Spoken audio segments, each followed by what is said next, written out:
Muito boa tarde. Em primeiro lugar, queria agradecer a presença e a disponibilidade de todos vocês para virem estar connosco aqui ao fim da tarde, o dia de hoje.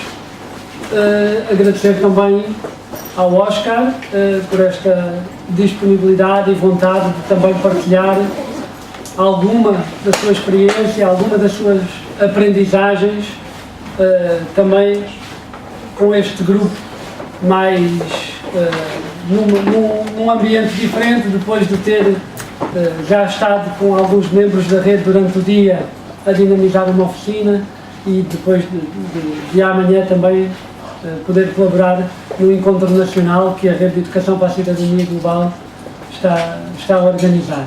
Eu estou aqui um bocadinho a representar a rede, também as instituições que têm colaborado desde há algum tempo com o Oscar. O Oscar, para além de um educador popular e também de alguém que se implica diretamente nos assuntos onde trabalha, é também para nós uma referência e uma referência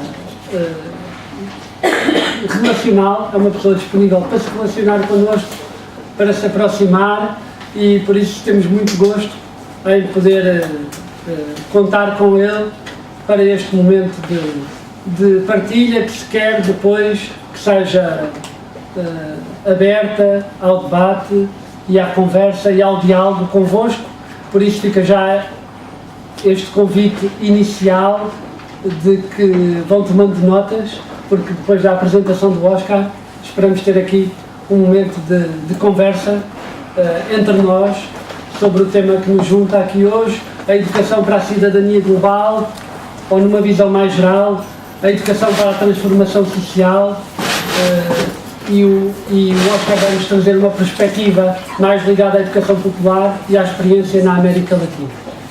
E por isso, passava a palavra. Oscar, muito obrigado. Obrigado, Jorge. Obrigado a vocês também. Eu vou tentar falar no meu portunhol, esquecido aqui, misturado com um sotaque pseudo-brasileiro. Mas muito prazer de estar hoje aqui para compartilhar algumas ideias sobre este tema de educação transformadora para a cidadania global. Eu acho que não tem outro jeito de começar lembrando alguns acontecimentos muito importantes desde a América Latina que nos ocupa e nos preocupa neste momento, precisamente nestes dias. Vocês seguramente conhecem que faz um par de meses foi assassinada Berta Cáceres, uma liderança de Honduras, do COPIN, a Comissão de Populações Indígenas de Honduras, que defendia o recurso natural dos rios, do água, frente a uma grande empresa que pretendia o desenvolvimento, outra globalização. Ela foi morta faz uns 2 meses aproximadamente, e ontem outra companheira, lésbica Janet Urquia, foi companheira dela do COPIN, foi assassinada também. É uma sinal de que as grandes corporações e os governos e os poderes fáticos que estão aliados com ela não vão resistir, não podem resistir que as populações lutem para a defesa da vida, a defesa do território. E nesta mesma semana também temos outras malas notícias de outras partes da região. No México, e uma grande mobilização dos educadores e educadoras em contra de uma chamada reforma educacional, que na verdade é uma reforma laboral, que joga fora muitos direitos dos educadores e educadoras com um pretexto educacional, e que nas mobilizações em Oaxaca, talvez vocês ouviram falar, tinha um enfrentamento com a polícia e morreram 11 pessoas, 11 educadores e educadoras. Esta mesma semana vai ser o julgamento em Paraguai dos camponeses que foram acusados do levantamento que se fez no ano 2012, que levou a jogar fora o governo do presidente Lugo, a partir de uma massacre que fizeram também de 11 camponeses no Paraguai. E tudo isso está acontecendo nestes mesmos dias. Hoje que a gente está aqui, tudo isso está acontecendo lá, e estamos, os educadores e educadoras populares, nos mobilizando para tentar gerar uma solidariedade, também uma solidariedade global, porque os problemas, as situações que passam em um só país têm a ver com todos nós. Ontem, Nita Freire, a viúva do Paulo Freire, tive que assinar uma carta para o presidente interino, o golpista Temer, solicitando que o programa federal que tem a ver com informações e dados não modifique a biografia de Paulo Freire, que foi colocada na Wikipédia e que foi modificada por um organismo federal, dizendo que Paulo Freire era um educador que promoveu uma educação débil, fraca, e que um adoctrinamento marxista da população.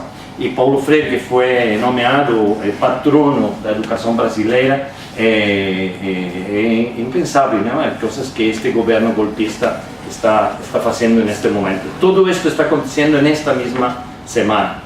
Mas também temos boas notícias, temos um acordo de cessar-fogo em Colômbia, e finalmente, depois de muitas décadas, temos a esperança de que o começo do caminho da paz pode ser conquistado na Colômbia. Temos muitos educadores, educadoras populares em diferentes cantos de Colômbia que estão contribuindo também para a consciência da população, etc. Então, não tem jeito de não levar em conta esses elementos da nossa realidade, que formam parte das diferentes caras do que construir uma cidadania global, o que construir uma educação transformadora dessas condições. E temos também uma boa notícia, que uma pequena companheira camponesa de Peru, dos Andes do Peru, que se chama Máxima Cunha, ela está lutando sozinha contra a mais grande empresa de mineração da América do Sul, a minera Yanacocha, que quer se aproveitar de sua pequena fazendinha e sua laguna, e ela está lutando e conseguiu o prêmio Goldman para Máxima Cunha, que, se temos a oportunidade, temos um vídeo que ela pode falar para nós. Então são pequenas e grandes conquistas de pessoas que lutam cada dia, desde a cotidianidade, para a defesa da vida, para a defesa de um projeto de humanidade que as condições atuais estão querendo tirar em conta.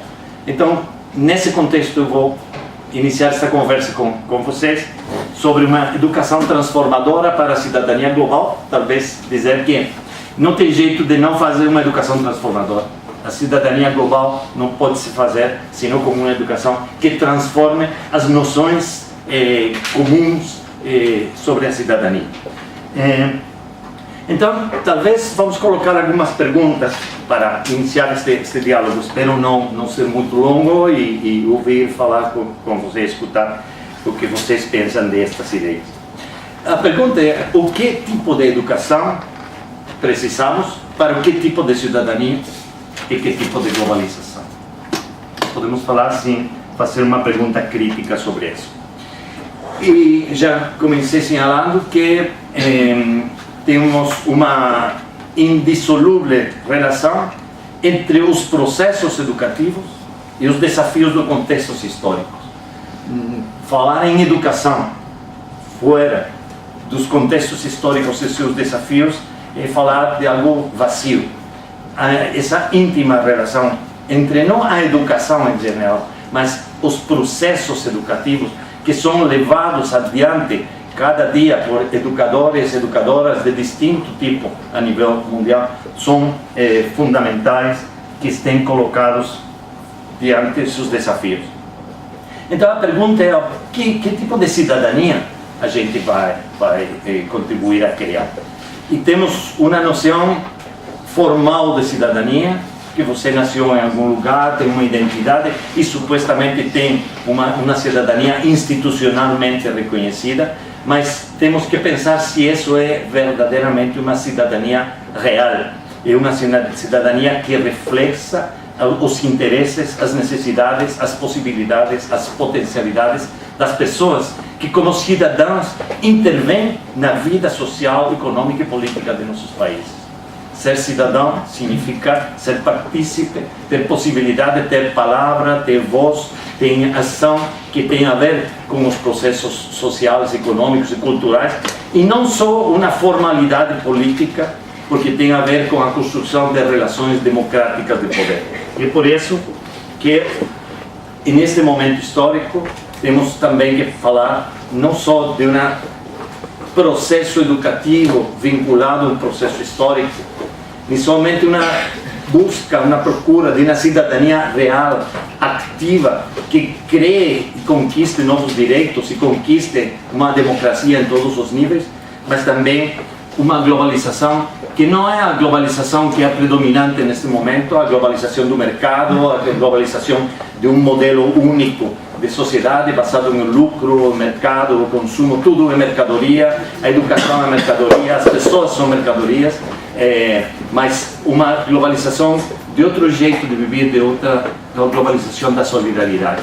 Então, processos educativos engajados diante dos desafios dos processos históricos e que respondem à construção de processos de participação cidadã que contribuem a criar uma globalização da solidariedade é um marco de referência que a gente tem desde a América Latina quando pensa em educação e cidadania global.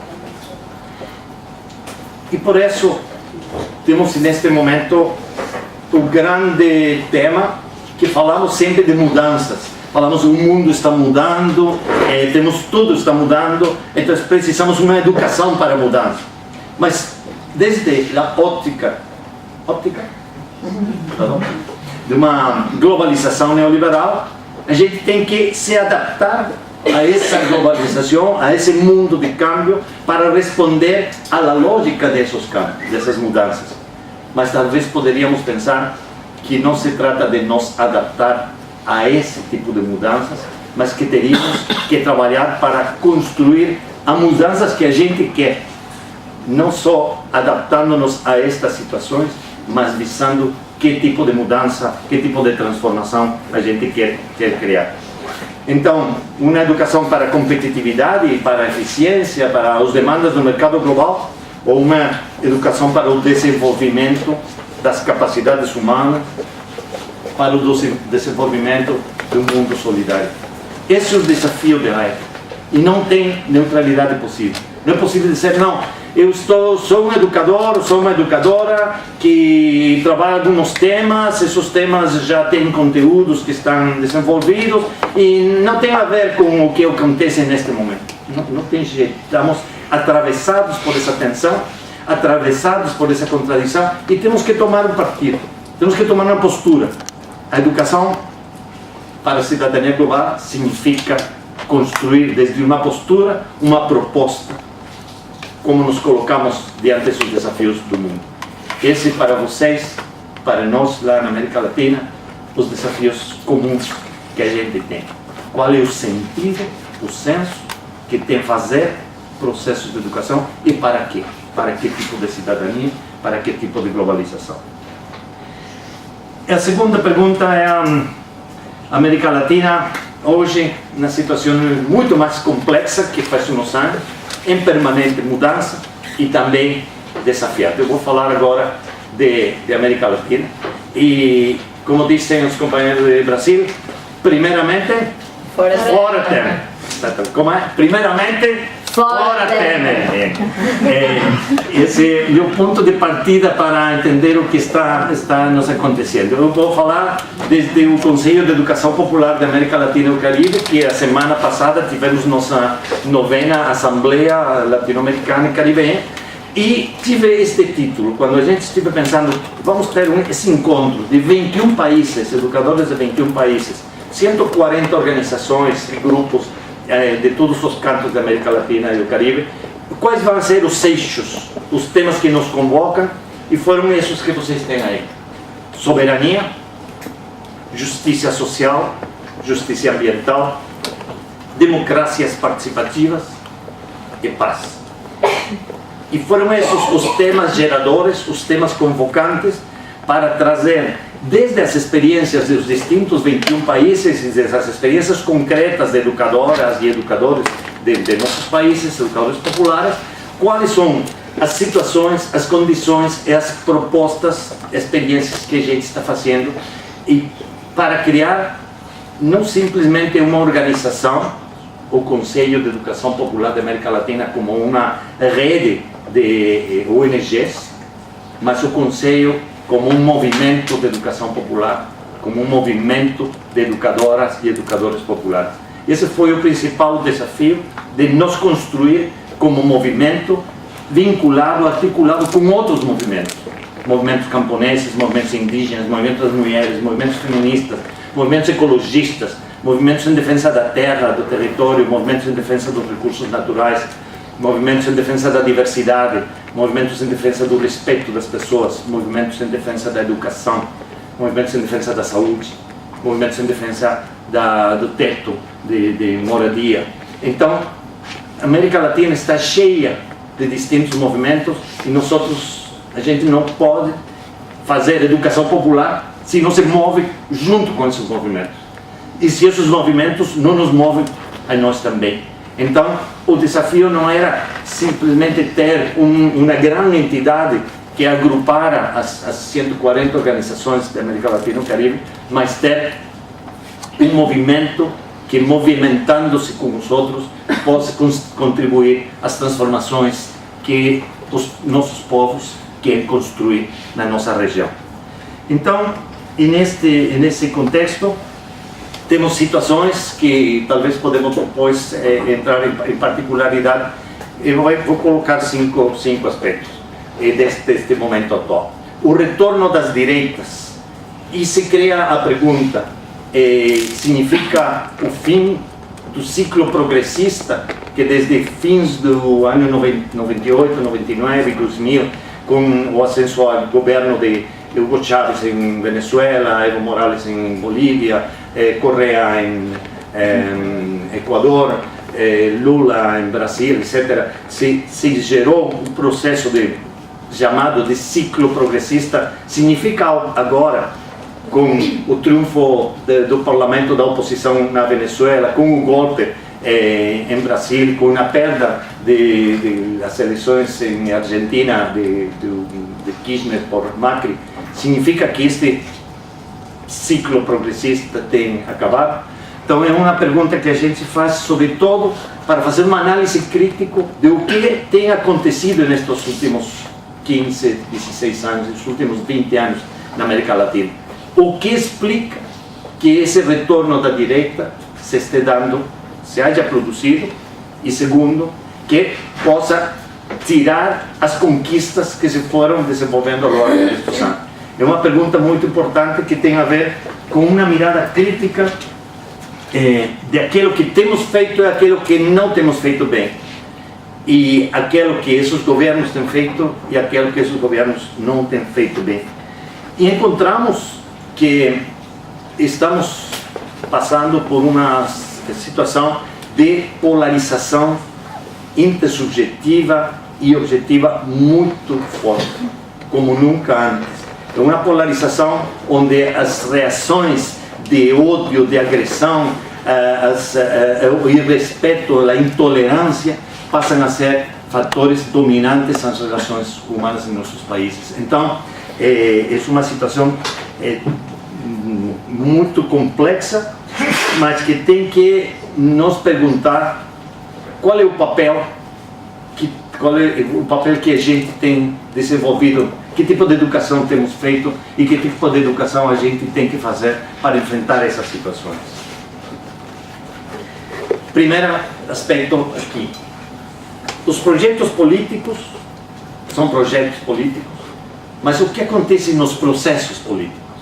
Os projetos políticos progressistas desenvolveram, enfrentaram uma relação de poder, mas temos, por um lado, a gestão governamental e, por outro lado, os processos sociais e culturais que esses projetos políticos estavam criando.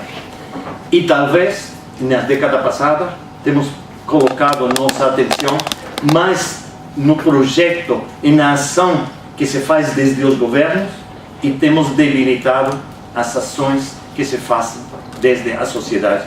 E hemos colocado menos atenção àquilo que construi capacidades, identidade, relação, para poder fazer que esse projeto político seja um processo ativo e participativo. Então, o que aconteceu? Muitas vezes a esquerda ganhou o governo e isso criou que quem vai governar? Tais pessoas dos movimentos sociais, organizações de esquerda vão passar a entrar dentro do governo e as pessoas dos movimentos sociais ficam debilitadas, os movimentos ficam debilitados por duas razões. Lideranças que passaram a exercer um papel governamental, que não tinham, às vezes, nem experiência, nem de como fazer isso. E, além disso, entraram em um aparelho do Estado que tem uma característica que é hierárquico, vertical, burocrático e corrupto. E, muitas vezes, com boas ou ingenuidades ou sem elas, tem pessoas que passaram com outra força ideológica a fazer parte desse aparelho vertical, burocrático, impositivo e corrupto. Portanto, a estrutura do sistema político criada com essas características não foi mudada, não foi cambiada pela participação dessas pessoas, mas bem, as pessoas foram cambiadas por essa lógica e os movimentos ficaram mais débeis sem essas lideranças e esses movimentos às vezes disseram, não, agora temos um governo que nos representa, então agora podemos deixar as tarefas nas mãos dele. E essa contradição entre a estrutura política e os processos sociais e culturais é um dos principais elementos que a gente agora está olhando criticamente. Segundo aspecto, para tentar ir um pouco rápido, depois podemos aprofundar uma coisa, os grandes dilemas do extrativismo, a política de basear-se nos recursos naturais, o petróleo, a mineração, as hidroelétricas, etc. Esse modelo, que foi o modelo predominante capitalista das décadas anteriores, do modelo neoliberal, continuou o mesmo dentro dos países que estavam dentro do ciclo progressista. Não tive nenhuma mudança, não tive uma reforma agrária importante, não tive nenhuma proteção desses recursos naturais que continuaram colocando-se como a necessidade dos recursos econômicos que esses governos progressistas precisavam para distribuir nos projetos sociais. Então, a ideia não foi vamos mudar de modelo de ingressos econômicos, vamos aproveitar que esses commodities, essas produções estão alto no mercado mundial, entraram dentro da lógica do mercado internacional e ficaram também presos dessa lógica do mercado internacional e a política extrativista, que significava tirar os recursos, as condições do território, terra, água das populações. Então começaram as brigas, as inconformidades, as disputas entre essas populações e as atitudes do governo. Então, segundo fator, projetos políticos que foram gestados desde uma estrutura governamental tradicional, hierárquica, e segundo, um modelo de acúmulo econômico tradicional, o mesmo projeto neoliberal que não foi mudado e que criou tensões com as populações. O terceiro fator é que nossos processos políticos pareciera que estão centrados só no momento eleitoral, nos processos eleitorais. Então, as práticas políticas de construção de poder, de construção de capacidade de decisão, quedam fora, porque estamos só preocupados de quem tem governo, quem ganhou as eleições, quantos postos tem no parlamento, e pensamos que lá se está decidindo todo, a população, a cidadania, não cria suas próprias capacidades de intervir nas políticas sociais. Então, o tema é que as eleições têm um mito, se gera a imagem de que quem ganha uma eleição ganhou tudo, quem perde uma eleição perdeu tudo. Então o poder está restrito a uma visão estritamente institucional, e mesmo que tenhamos uma uma visão em que o poder está expressado em muitas outras formas da vida social, ficamos presos de uma visão tradicional e nós mesmos ficamos fora dessas dinâmicas de construção de poder. E no ano 2012, 13, no Brasil, se fez um intento interessante desde o governo Dilma de criar uma estrutura de participação popular para as decisões das políticas públicas, com dois argumentos. Toda política pública tem que ter um processo participativo de definição. E para que esse processo participativo da população seja logrado, é preciso um componente de educação popular. E a gente no CEAL tivemos a possibilidade de participar em muitos debates e propostas de como processos de educação popular contribuiriam a criar a informação, a consciência, as capacidades das populações para intervir nas políticas públicas. E o lema desse projeto se chamava A Participação como Método de Governo. E lá está identificado essa ideia central que o governo era possível na medida que incentivasse essa participação social. Mas o que aconteceu? Se gerou um decreto que a presidenta Dilma assinou, no ano 2013, foi colocado no Senado e o Senado vetou e, pelo tanto, institucionalmente se limitou a possibilidade de criar uma estrutura participativa de decisões das políticas públicas. Mas lá temos um dos intentos, também as missões em Venezuela, de gerar processos de participação, a Constituição de Equador, a Constituição de Bolívia, com amplos processos de participação, são mostras de que se tentou generar processos em que a população interviniera nas políticas públicas, mas podemos dizer que ainda não se tem conseguido efetivamente esse tema. Pelo tanto, ficamos presos sobre um elemento que é as eleições e como que as eleições decidem tudo. Pelo tanto, o grande desafio é manter a autonomia dos movimentos e das organizações sociais e não, como se diz, dar mão, quitar, digamos, não deixar, abrir mão, não abrir mão da necessidade de participar dentro dos processos sociais e políticos. Essa é uma tarefa muito importante, manter essa autonomia e, pelo tanto, mesmo que tenhamos coincidências com a orientação ideológica do governo, dos deputados, de algum prefeito, etc., a autonomia dos movimentos e organizações é essencial, fundamental. E lá se coloca processos de educação para a cidadania em termos de fortalecer essa autonomia. Finalmente, temos grande situação que mesmo nesse ciclo progressista e agora no retorno violento das direitas, toda protesta social é criminalizada. E é por isso todos aqueles elementos que eu mencionei ao começo dessa fala são expressão de que não quer tolerar nenhuma reação que os povos têm para a defesa. Estão defendendo a terra, defendendo a alimentação, defendendo a água. Essas são as lutas que as pessoas estão fazendo e tudo isso está criminalizado. E por quê? Porque está querendo se defender um modelo que não se quer perder. Então, nessa situação na América Latina complexa, mudança e desafiante, a gente está procurando fazer uma educação transformadora. Então, quais seriam alguns desafios mais concretos para educadoras, educadores populares ou educadores para a cidadania global que estamos enfrentando neste momento? Primeiro, já disse que a educação não tem outra possibilidade que não ser uma educação para a transformação, mas uma educação transformadora nela mesma, que seja um exercício de transformação, um exercício democrático, um exercício de emancipação. Uma educação para a vida contra um projeto de morte. O primeiro são e vou terminar com isso, sete aspectos. O primeiro é a luta pelo direito à educação não é o mesmo que o direito a estar na escola.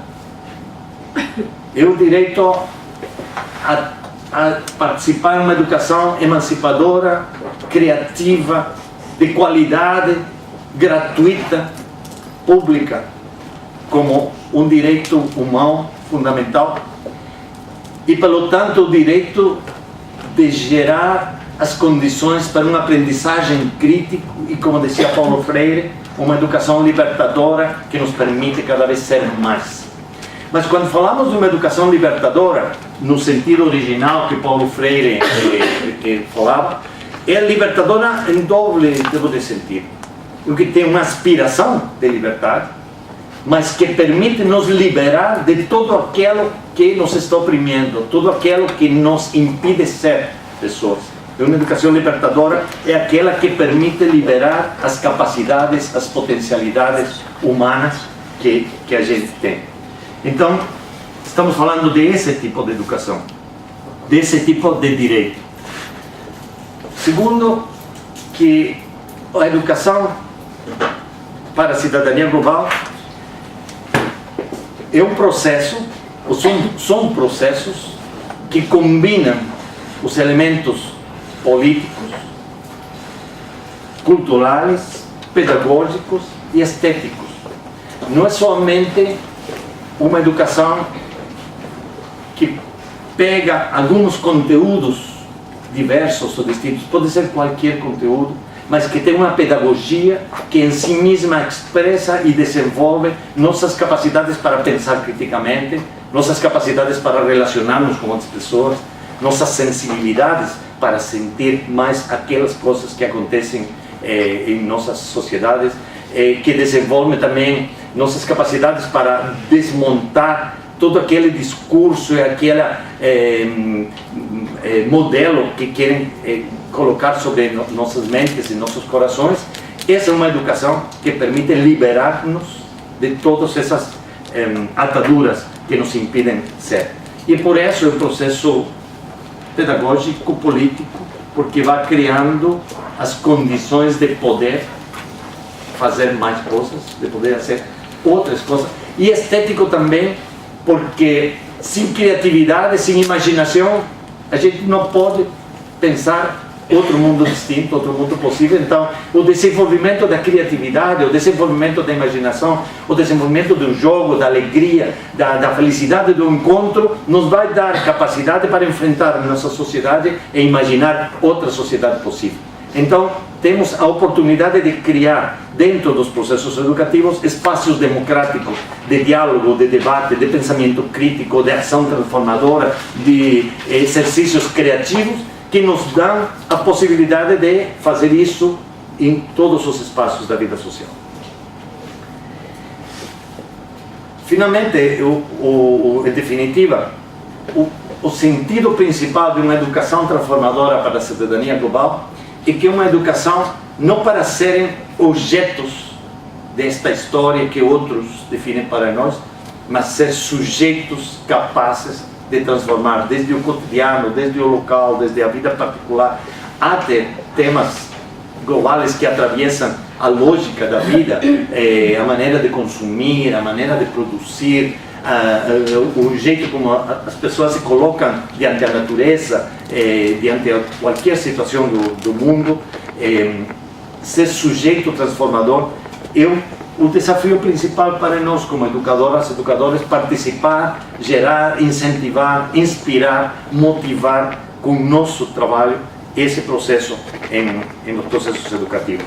E por isso falamos de que temos que contribuir a criar, por um lado, condições que seja possível produzir esse tipo de capacidades, esse tipo de conhecimentos, esse tipo de habilidades, mas também as disposições, a maneira como a gente faz o seu trabalho, como a gente pode fazer o trabalho, tem a ver com procurar as condições nas escolas e fora das escolas, criar as condições dentro da sala de aula, na maneira como vai se estudar, a maneira como vamos a pegar algum tema para aprofundar ou não essas condições, mas criar também essas disposições.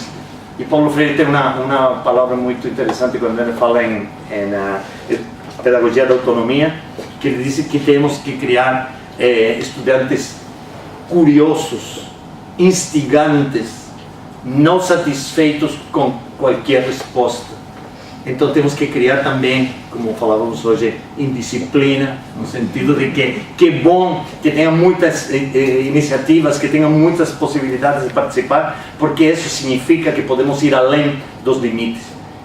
Então a pergunta é, dentro do meu trabalho, estou eu também prisioneiro ou prisioneira dos limites institucionais do meu trabalho, ou estou quebrando e ajudando a quebrar também esses limites? Quanto estou reforçando aquilo que o sistema está criando como espaço limitado, ou quanto estou reforçando a capacidade de pensar outro jeito de fazer as coisas?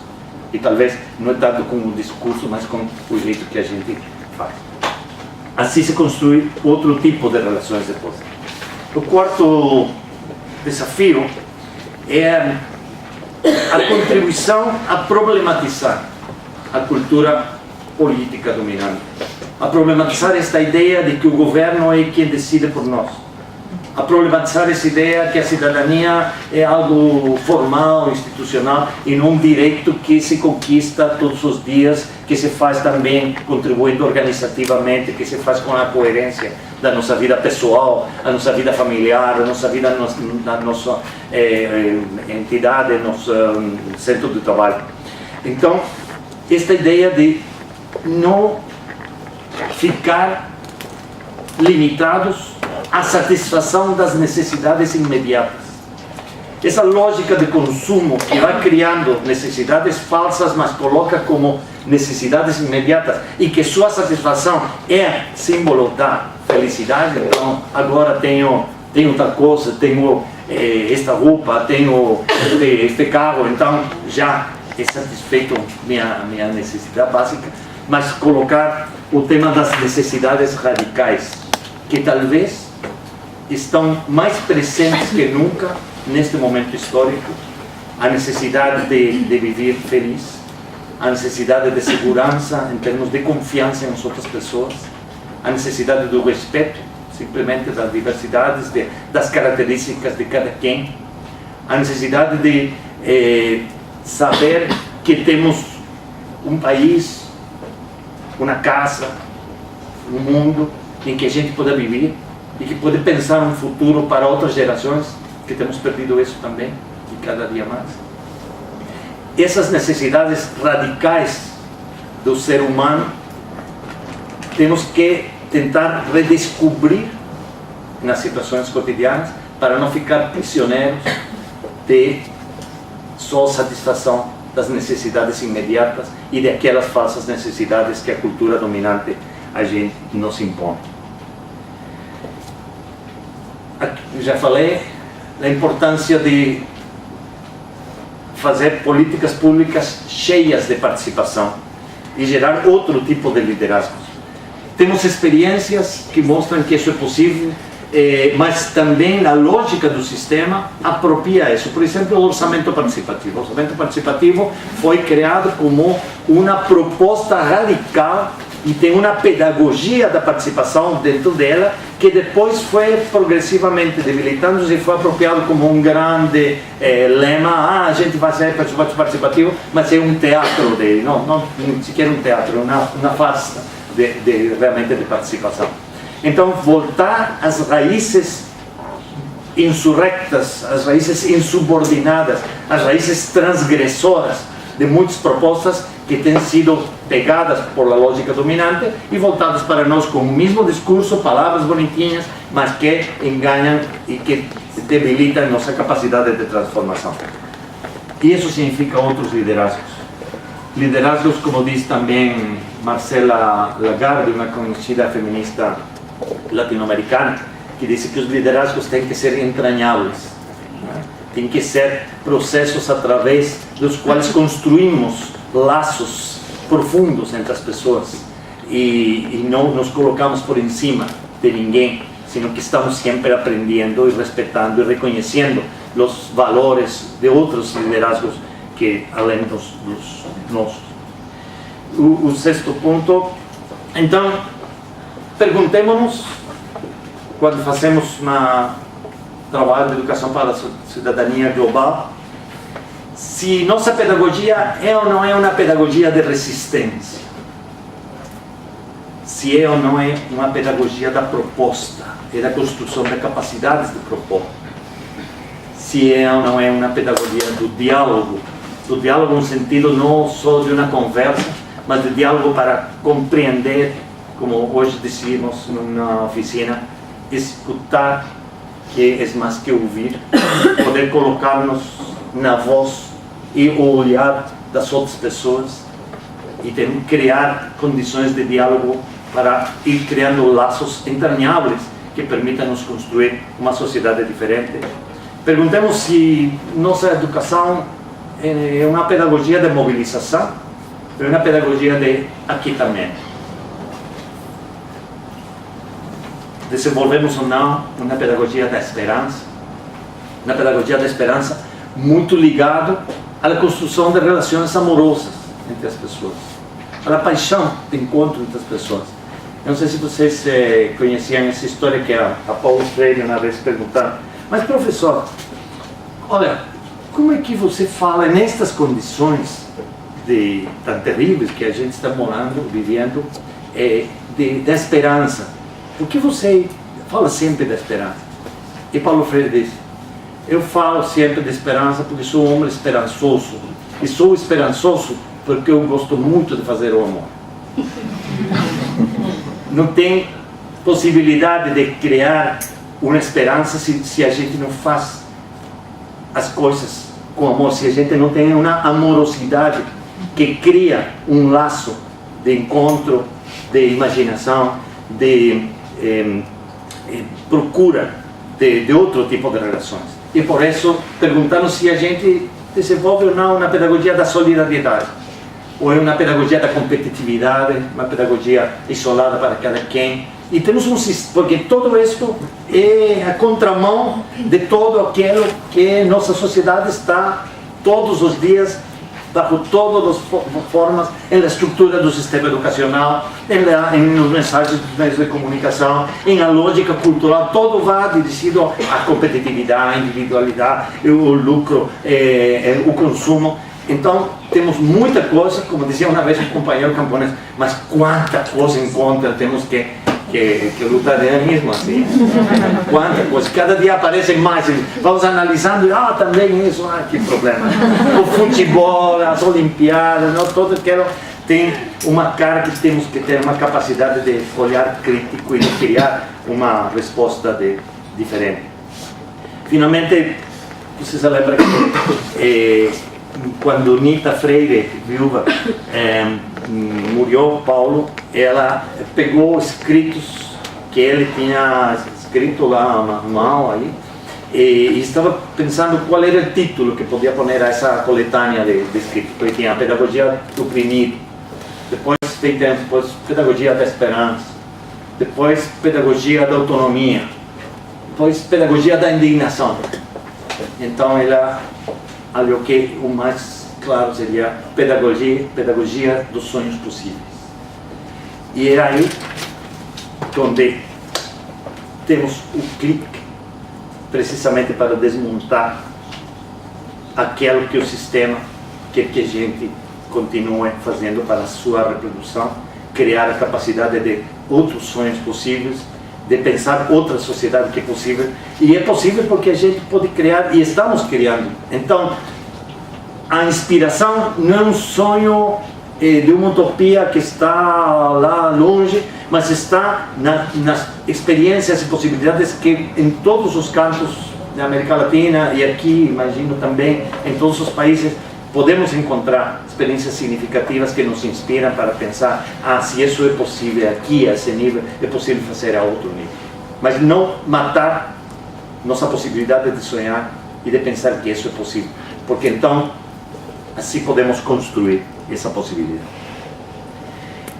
E não vou desenvolver agora muito isso, mas neste momento os processos de educação popular estão carregados de uma força muito grande, porque cada vez mais vamos encontrando que o paradigma de uma nova civilização, entre esta crise civilizatória, que é uma crise do capitalismo, é uma crise de colonialismo, uma crise de patriarcado, ou seja, os três grandes componentes de nossa cultura ocidental neste momento, a nível planetário, é o predomínio do capitalismo, da lógica do capital, do colonialismo. A gente continua reproduzindo os velhos esquemas coloniais, e o patriarcado, que temos uma história muito longa, muito antiga, que nos impede ser pessoas.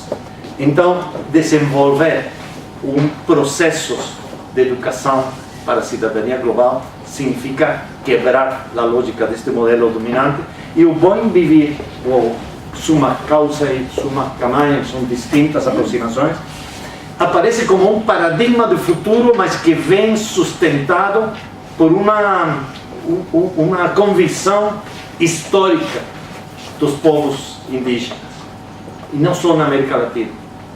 Os povos indígenas têm mantido, pese a tudo que têm sofrido como colônia, mantido um processo de vínculo com a natureza, de vínculo com as pessoas, de valorização de outras formas de ser e de relacionar, que estão sustentados em uma postura, em uma proposta utópica, que não é uma utopia para allá, é uma utopia que tem que se cumprir desde hoje, que tem que se aplicar na cotidianidade. A utopia não é só um horizonte lejano, mas temos que ser coerentes, tentando construí-lo desde nossa cotidianidade. E lembro, acho que a última vez que a gente se encontrou aqui, falávamos também de uma ideia muito forte de Paulo Freire, quando ele dizia que a virtude não é a coerência, dizia. Não, uma pessoa virtuosa não é uma pessoa que é coerente, porque a coerência minha de hoje pode ser a incoerência de amanhã, mas também minha incoerência de hoje pode ser minha coerência de amanhã. Então a virtude é a procura da coerência.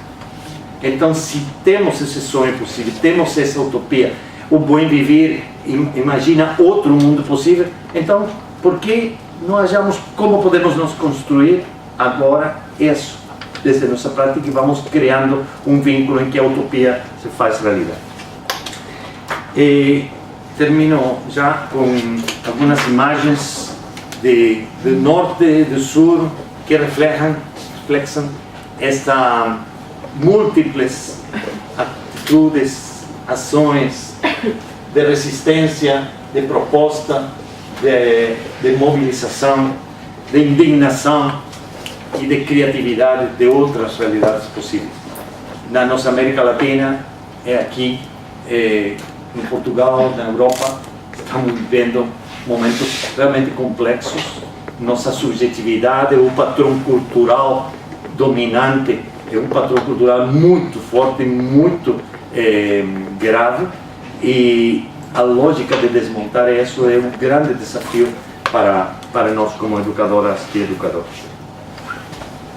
Finalmente, mais uma vez com Paulo Freire, disse uma frase que eu acho que poderia resumir um pouco tudo o que temos falado, disse: toda prática educativa libertadora que valorize o exercício da vontade, da decisão, da resistência, da escolha, o papel das emoções, dos sentimentos, dos desejos, dos limites, a importância da consciência na história, o sentido ético da presença humana no mundo, a compreensão da história como possibilidade e nunca como determinação, é substancialmente esperançada e por isso mesmo gera esperança. Toda prática educativa libertadora. Então a pergunta é: podemos fazer essa prática educativa libertadora a nosso dia a dia, a nosso cotidiano, a nosso trabalho aqui, agora, para construir esse sonho possível? Essa é. Obrigado.